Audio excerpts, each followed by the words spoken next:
All right, so next we're going to talk about using the scope in order to view the birds, and this is going to give us a closer look instead of using the binoculars. So a couple things to note here.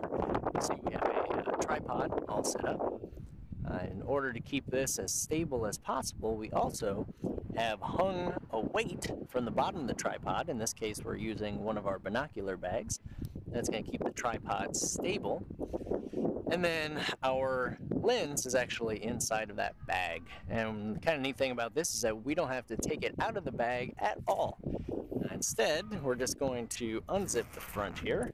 And there we have our main lens. All right.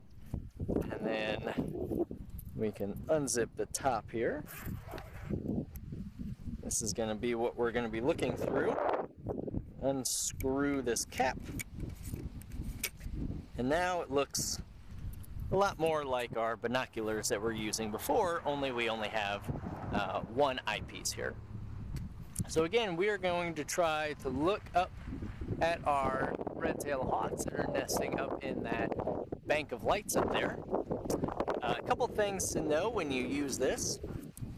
First of all, we always want to start at a 15 times zoom. So that's the lowest level you can go. We're going to find what we need to look at that first, and then we can always rotate it in order to get in closer. Okay, but we always start on the lowest level zoom.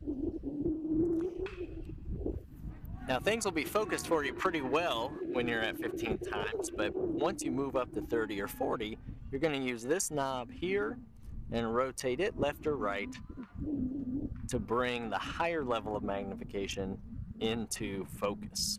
So this is our focusing knob, and this allows us to zoom in and out. Okay? All right. Now we'll see if I can see anything by looking through here.